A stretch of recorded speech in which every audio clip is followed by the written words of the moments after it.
Welcome to Just Relationships, the show that offers you concrete ways to make your relationships better. Whether it's your boss, your spouse, your children, or your friends, the quality of your relationships in life directly affects how you feel about yourself and the success you achieve. Your host, Dr. Duffy Spencer, a psychotherapist, telecoach, author, and seminar leader, will interview top experts to help you learn to manage this essential part of your life. And now, here's your host, Dr. Duffy Spencer. Greetings to you. Do you consider yourself a success in life? Would you like to be even more of a success in your career? Today, we're talking not about intimate relationships, although parents and children are involved. We're talking about career success, financial success, and we're investigating how you can make college work for you or not. Intriguing, huh? Well, I'm very pleased to introduce to you my guests, who are Lindy and Tom Schneider, who are co-authors of the book College Secrets of Highly Successful People, Keys to Launching a Great Life. And Lindy and Tom, you are both college advisors, former college advisors, now authors, and you were very instrumental in creating a Department of Education program, Tom, that has been called the Future of Education in America. So, here we are, and tell us why it's so important to understand about college secrets of highly successful people. Well, you learn best by following examples from other people. Mm-hmm. And it simply made sense for us to find out what some of these highly successful people did while they were in college, and then that would give us opportunities to encourage other people to follow in their footsteps, not necessarily in the same career, but doing some of the same things that these highly successful people did while they were just college students like everybody else was at the time. Yes, and in your book you talk about internships. That may be one aspect. You also there are some really dire statistics, guys. 83% of people aged 22 to 35 with college debt blame their student loan debt for not being able to buy a house. Mm-hmm. Then you talk to parents about how to guarantee that your graduate won't live in your basement. There's just, is free college a good idea? This is all so intriguing. Yeah, so what did you learn? Boy, we learned a lot. One of the first things we learned was that not going to an elite school, we thought that would be what impacted people's success, because after all, we have celebrities right now that have allegedly lied and cheated to try and get their kids into an elite school. Yeah. But what we found is that is not the key to success where you go to school. The key is what you do while you're in college, no matter what that college is. In fact, we found several of the successful people that we interviewed and researched had gone to a community college or to a state school. So where you go to college is not the key. It's what you do while you're there. You know, that is a huge relief, Tom and Lindy, for so many people, that, as you point out, you don't have to be elite. You don't have to be wealthy to be successful in life. And how come that's not so important after all? What is more important, of course, is the question. Well, the real challenge here is that nobody is really telling these new college students who are getting their first taste of adult life without direct parental supervision every day what actually to do in college. And one of the biggest frustrations that we had when we were college advisors is that there were a lot of things that we were not allowed to tell our own students that would have really helped accelerate their success in college and beyond. A college advisor's role generally is just, these are the courses you need to take in order to get your degree, and this is the general sequence that you need to take them. And by the way, you only need 12 credits to be considered full-time. But the problem is that, if you're only taking 12 credits, you're going to take 5 years to graduate. That's assuming you don't change majors, which a third of college students do. Yeah. So there's a lot of things that the advisors are not allowed to tell them, partly because they don't have the time. They're dealing with 200 to 500 students at a time. Or, quite frankly, the school says, no, you're not allowed to tell them those things. You can spend 5 minutes on a phone call on average, and they actually monitor those things. Oh, my word. I did not know this, Tom Schneider. I did not know. So you're not allowed to tell the students that they need to take more than 12 credits to get out in 4 years? Well, technically you can, but the problem is that advisors are given a body of things that they are supposed to know to be able to help students. And a lot of these success principles that were outlined in our book and things that we actually developed as we were advisors, most advisors don't even know a lot of these things. There are specific things that you can do in college that are intentional, but if you're not told to do them, you're just kind of finding your way, floundering through. And Dr. Duffy, I'd like to add to that. Basically, what we're talking about is there are opportunities right there on campus that kids are not aware of.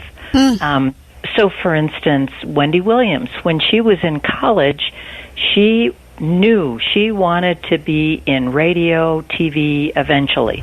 And so there was a radio station on the campus that she availed herself of, and she had to take an extra course, not for credit, just so she would know how to work the equipment. She had to apply. She had to create a sample radio show. But doing all those things set her miles ahead of anyone else wanting to get into broadcasting. Because now, once she got her show on campus, on the radio station, she also was earning experience that would translate directly to her career later. And I like that term, Lindy, earning experience. That's what you said, earning experience? That's exactly right, yes. I love it. Well, and we talk about how these kids really need to see college as a 4-year job interview. They are being watched. It sounds a little creepy, but it's not that way. But their personality and their attitudes are noticed. It's a small microcosm in the college, and everybody begins to know those names, whether they're very professional or very unprofessional in their attitudes and their responses. And even when we were even when we were still advisors, there were certain students that nobody really wanted to talk to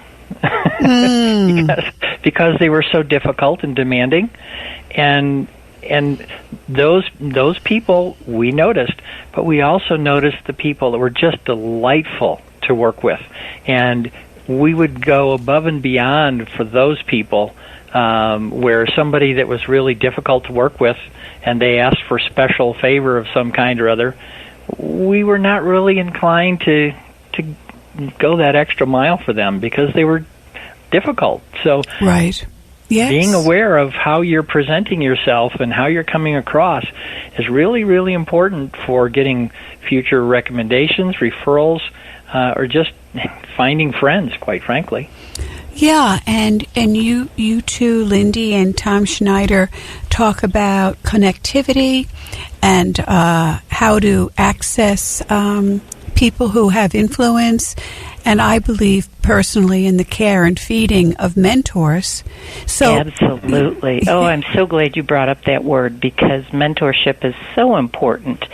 And quite often, there's a professor that becomes your first mentor, after your parents, of course. But But that's Warren Buffett found a professor that he highly admired while he was in college. It's hard to think of Warren Buffett as just a college student, but at one time he was just a college student. And he read every book that professor wrote, took every class he could possibly take with him, and then he took it a step further, which any student can do, and that is that he made an appointment to sit down and talk with him and get to know his personal advice on life and career, and in this case, finances. And that professor ended up being a mentor in his life throughout his life. Wow. Interview, find out what is your success, what is your career path, circuitous. Most people have, as you just said, that 1/3 of people change majors. And, in What Color Is Your Parachute? I've forgotten his name, but basically he was talking about the information interview, and you just keep asking people how they became successful, what actually did they do. Exactly. So to continue this sort of thing, to act like a professional when you're a college student, and you two just made the point about here they are for the first time, not being supervised by their parents. That seems like a tall order for a kid who's on the loose for the first time to act professionally.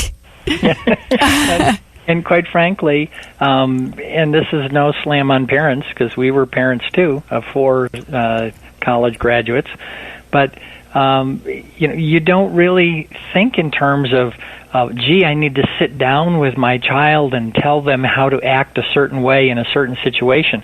You just assume that they've learned that in the 18 years that they've lived with you. And that's a false assumption. A lot of these kids, they're overwhelmed with the number of decisions they have to make and the responsibilities they suddenly have that their parents used to take care of so many of those things. And they don't really know how to integrate it very well into this whole new mountain of responsibilities, and it can be very intimidating. Oh, very intimidating, my goodness. And freshmen tend to, they can go downhill, they can act erratically, people can lose a great deal of weight, gain a great deal of weight. And you also warn students about not overworking.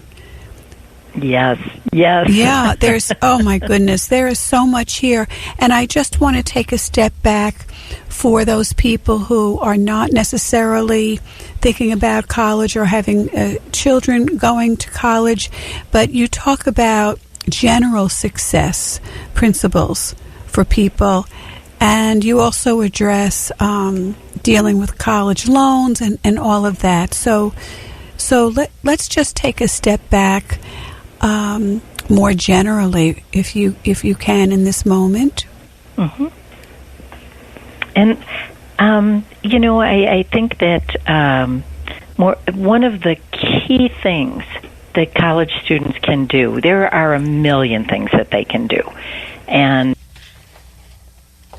these things, but they need to focus in on being intentional about building relationships. And I think that is probably one of the most important things they can do in college. We call that building your relationship GPA, as in grade point average. Oh, I love it. But what happens is that too often students will work very hard to get A's in all their subjects, thinking that's all it's about. And what we found is that through our research with the Fortune 500 companies, in their hiring practices, they're more apt to take someone who is a B average but has been involved in the community, doing volunteer work or internships, this kind of thing, over an A student, which we found very surprising. I guess they're looking for more well-rounded people, and people who have social intelligence and emotional intelligence and demonstrate caring for a team, a larger group of people beyond themselves. And that's really the key there, is that if you're totally focused on your own personal success, they're finding that these valedictorian types really are not putting much emphasis on what anyone else may need. And they don't make as good an employee because they don't know how to work with others, and they're not working for the combined success of their peers and the company at large. And it was a really surprising thing that we found. And just as a kind of a sidebar to this, Bill Gates' biggest regret is that he spent all of his time studying in college and never got involved in the social activities. And he's one of the richest men in the world, but he can never buy a minute of that time back. Wow. Isn't that something? And thank goodness he found Melissa. Yes, exactly. She helped him. In spite of his college, he found her anyway afterwards. She helped him so enormously. Wow. Okay, so the term you used before, Lindy, was relationship GPA or relational GPA? Yes. Yes. And that's a great term. And we use the GPA to stand for something other than grade point average, but it clicks in students' minds. Yes. And so when you're in college, you should be intentionally forming friendships in 3 different categories. The G stands for good friends. These are the friends that'll stand behind you, that will speak up for you. We like to talk about Al Gore and Tommy Lee Jones. They became friends in college, and they did goofy stuff like college kids do. They joined a country music band so that they could meet girls, and yet they built that friendship. And years later, when Al Gore was nominated for vice presidency with Bill Clinton, he asked his good college friend Tommy Lee to come and give the speech for him. And by then, Tommy Lee Jones, of course, was a famous actor. But when they were in college, they were just friends, just good friends. But great example. I remember that. Yes. Yeah, that's the G in the relationship GPA. The P stands for building friendships with your professors and professionals off campus, because those can be the people, any of those people can be the ones to write you letters of recommendation or give you referrals. Or even offer you a job. Yes. Yes. That too. Right, Small detail. exactly. The old networking. Yeah. Exactly. Yes. Exactly. Preparing, making your own luck. Yes. Exactly. And then the A in relationship GPA stands for the action takers. And that, Tom, do you want to talk about that a little bit? Yeah. Basically, there's an awful lot of people that you meet, whether it's in college or just in life in general, and they don't really have a dedicated focus to move forward. They're very comfortable where they are, or even if they're not comfortable, they don't have enough motivation to want to make a change. And especially when you're on campus where everything's pretty much an even playing field, you want to seek out those people who are the innovators, the creatives, the action takers, the ones that have dreams to make things bigger or better.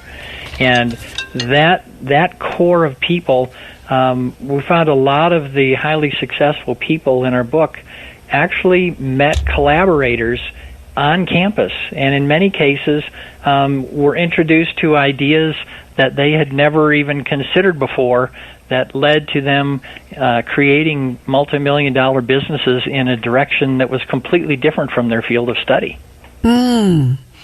So be an action taker yourself, as well as find people like that and learn about them, interview them, become friends with them, ally with them, team up with them, all of that good stuff.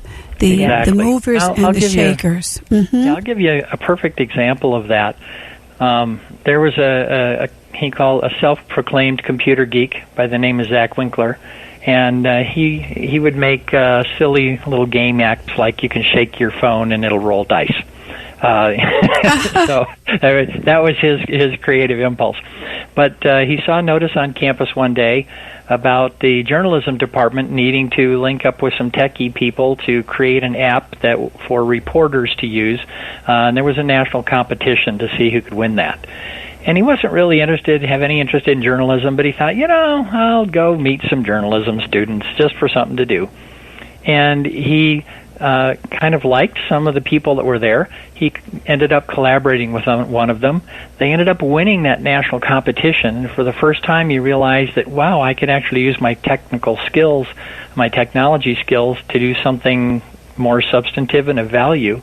And eventually he created a safety app because he also knew some nurses who were friends of his coming in at 3 a.m. from their internships. And he created a safety app for them that is now a $60 million a year company, and he's 28 years old. Oh, wow. And one of those journalism students is his business partner. So, well, and there's something I want to add to that, too, and that is that too many students, when they get into college, they lock into their major, and then they focus on getting to know all the people in their major. They take all their classes together and do projects together. But that techie, Zach Winkler, needed that journalism student to even come up with this idea. And he may need a graphic designer and someone in marketing. He may need an engineer to build something that he has that he wants to create with his technology. So I think if the students look at the college in terms of it being this huge pool of a mastermind kind of different ideas and interests. Yes, and specialties. Mm-hmm. And they can really build a team there. It's a unique time in their lives. Yes, and when I teach networking, I talk about going to those two places. You go within your industry, and you network with people in your own workplace, and in your industry, and in other industries. So exactly. You get this cross grid. It's so rich and so diverse. And you never know who you're going to meet that will intrigue you with a new idea and change both of your futures forever. Absolutely, absolutely. So you talk about intentionality, which is one of my favorite words, concepts, and I'm thinking about Steve Covey's book, The 7 Habits of Highly Effective People, and number 1 habit was be proactive.